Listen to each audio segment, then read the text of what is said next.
যুক্তরাষ্ট্র পশ্চিমা দেশগুলিতেও আটককৃতদের গোপন জিজ্ঞাসাবাদের সেল রয়েছে। আয়না ঘরের দায় কেবলমাত্র শেখ হাসিনার উপর চাপানোর চেষ্টা করে যাচ্ছে। আমরা ভুলে যাই ১/১১ সরকারের কথা। প্রশ্ন করেন তো, তারেক রহমানকে কোথায় নিয়ে নির্যাতন করা হয়েছিল? কোন সে ভয় যার কারণে মাহফুজা নামের মতো সম্পাদকরা ডিজিএফআই এর এই সাপ্লাই দেওয়া খবর প্রকাশে বাধ্য হতেন? যিনি আয়না ঘর নাম দিয়ে বিখ্যাত করে দিয়েছেন সেই সাংবাদিক তাসনিম খলিল, তাকে কোথায় নির্যাতন করা হয়েছিল? দীর্ঘ ৬-৭ মাস অপেক্ষা করার পরেও ডক্টর ইউনূস কেন আয়নাঘর পরিদর্শনে যেতে পারলেন না?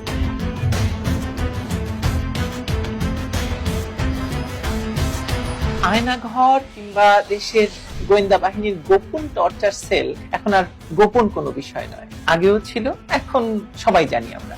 আগে আমরা জানতাম যে দেশের পুলিশ গ্রেপ্তার করা ছাড়াও আরো এক ধরনের পদ্ধতি আছে, যেখানে গোয়েন্দারা এসে সন্দেহভাজনকে তুলে নিয়ে যায় এবং দীর্ঘদিন তার কোনো হদিস থাকে না। সে হারিয়ে যায় না কোথায় যায় রাষ্ট্র বলতে পারে।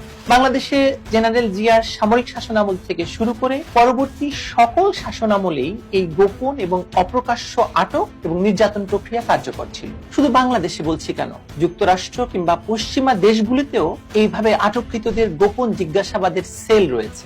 এ নিয়ে পশ্চিমেও সুশীল সমাজ প্রতিবাদ করে, প্রতিরোধ করে নিয়মিতই। বাংলাদেশে এখন একচোখা একটি গণমাধ্যম আছে, তারা এই গোপন বন্দিশালা কিংবা কথিত আয়না ঘরের দায় কেবলমাত্র শেখ হাসিনার উপর চাপানোর চেষ্টা করে যাচ্ছে।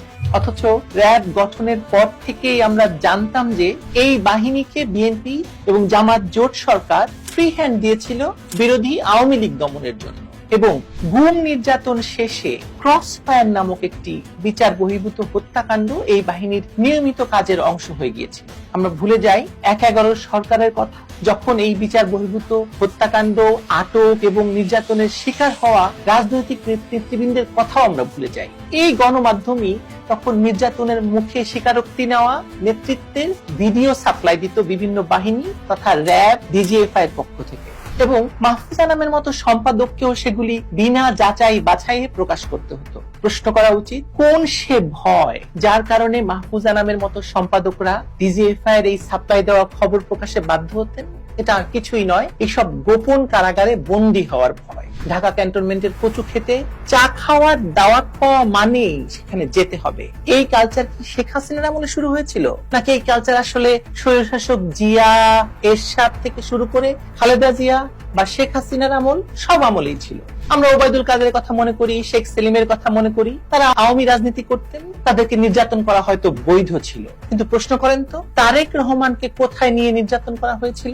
এমনকি এই নির্যাতনের জায়গাকে যিনি আয়না ঘর নাম দিয়ে বিখ্যাত করে দিয়েছেন সেই সাংবাদিক তাসনিম খলিল, তাকে কোথায় নির্যাতন করা হয়েছিল? কাফরুল থানায়? নিশ্চয়ই না। তাহলে তখনও যদি এমন আয়নাঘর বা নির্যাতন কক্ষ থেকে থাকে, তাহলে এখন আমরা শুধুমাত্র শেখ হাসিনার আমলেই এই আয়নাঘর তৈরি হয়েছে বা কাজ করেছে সেটা বলা কি সাংবাদিকের সততার পরিচয়? নিশ্চয়ই না। বাংলাদেশের রাষ্ট্র ক্ষমতা ভাগাভাগি হয় আমলা, সেনাবাহিনী এবং রাজনৈতিক দল সমূহের মধ্যে।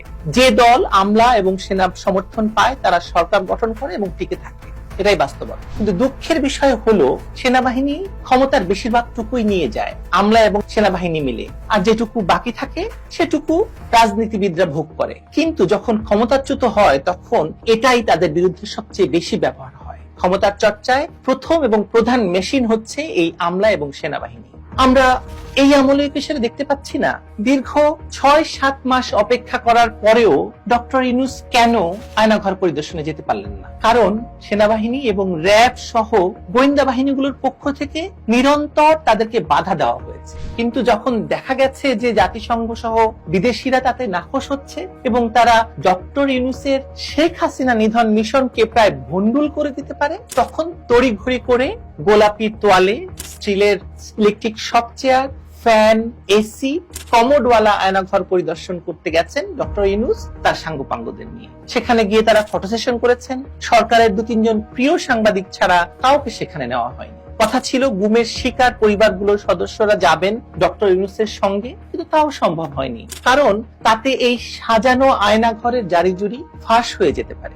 এখনো ডক্টর ইউনূস ভয়ে কোথায় এই আয়নাঘর, কোথায় তারা পরিদর্শন করেছেন সেটাও আমরা জানতে পারিনি। কেন এখনো আয়নাঘর নিয়ে এত লুকোছাপা, কেন এত ভয়? কারণ এখনো ক্ষমতায় থাকতে হলে ডক্টর ইউনূসকে, এসব বাহিনীকে ক্ষমতার হিস্সাদার না রেখে একদিনও টিকে থাকা সম্ভব নয়। সেনাবাহিনী যদি ডক্টর ইউনূসের উপর থেকে সমর্থন সরিয়ে নেয় তাহলে তার অবস্থা হবে ভয়ঙ্কর। কোথায় কিভাবে পালাবেন সেটা তিনি নিশ্চয়ই হিসেব করে রেখেছেন। তিনি বুদ্ধিমান মানুষ, তাতে কোনো রকম সন্দেহ নেই। এমনটা ঘটার যে সম্ভাবনা নেই তা কি বলা যায়? আমি দেখতে পাচ্ছি ডক্টর ইউনূসের আমলেও বাংলাদেশ একটি বিরাট আয়নাঘর। অপারেশন ডেভিল হান্টের নামে ৫,০০০ মানুষকে আটক করা হয়েছে, যাদের বেশিরভাগের বিরুদ্ধে কোনো মামলা নেই। কিন্তু আমরা জানি শেখ হাসিনার ১৫ বছরে বিএনপি জামায়াতের অভিযোগ ছিল যে লাখ লাখ মানুষকে বিনা বিচারে আটক রাখা হয়েছে। কিন্তু যখন মুক্তি দেওয়া হলো তখন দেখলাম যে আইন উপদেষ্টা মাত্র ২৬ জন লোককে পেলেন মুক্তি দেওয়ার জন্য। বাকি কারা ছিল তাহলে? এখানে ছিল হচ্ছে জঙ্গিরা এবং দাগী আসামিরা, যারা কোনো না কোনো মামলায় সাজাপ্রাপ্ত। আর এই ভয়ঙ্কর জঙ্গির কথা বললাম, এখন তারা মুক্ত, যারা সামনের বাংলাদেশকে হয় ভয়ঙ্কর দোজক বানাবে, না হলে আপনার আমার জীবন দোজক বানাবে। এই যে ৫,০০০-এর বেশি বন্দী গত ৫ দিনে বা বিগত ৬ মাসে আটক হওয়া আরো ১,০০০ মানুষ, যাদেরকে কেবলমাত্র আওয়ামী লীগ বলে আটক করা হয়েছে, তাদেরকে কি মনে করেন জামাই আদরে রাখা হয়েছে? এই মুহূর্তে বাংলাদেশের কোথাও না কোথাও কোনো না কোনো গোপন বন্দিশালার নির্যাতন কক্ষে কোনো না কোনো মানুষকে আওয়ামী লীগ করার জন্য নির্যাতন সহ্য করতে হচ্ছে। আমি দেখি, আমি শুনতে পাই তাদের আত্মচিৎকার। কথিত আয়না ঘরের মতো বন্দিশালার দেওয়ালগুলো সেই চিৎকারে বিদীর্ণ হচ্ছে। চোখ বেঁধে রিমান্ডের নামে তাদের উপরেও কোনো না কোনো অফিসার চালাচ্ছেন নির্মম নির্যাতন। হিসাব করে দেখুন তো, অপারেশন ক্লিন হার্ট থেকে এই যে চলমান ডেভিল হান্ট অপারেশন পর্যন্ত কারাগারে বন্দী অবস্থায় কতজনের মৃত্যু হয়েছে? সবাই নাকি হার্ট অ্যাটাক করে। মানে আটক হলেই কেন হার্ট অ্যাটাক করে সেই প্রশ্ন কিন্তু আমরা তুলি না, কিন্তু তোলা তো উচিত, তাই না? আমি তো দেখি আয়নাঘর বা গোপন বন্দিশালা সবসময় বাংলাদেশে ছিল, এখনো আছে, ভবিষ্যতেও থাকবে। কারণ বাংলাদেশের মতো রাষ্ট্রগুলোতে রাষ্ট্রীয় এসব বাহিনী তৈরি হয় সাধারণ জনগণের জীবনকে ভয়াবহ করে তোলার জন্য। কোনো যুদ্ধ তাদেরকে করতে হয় না কখনো।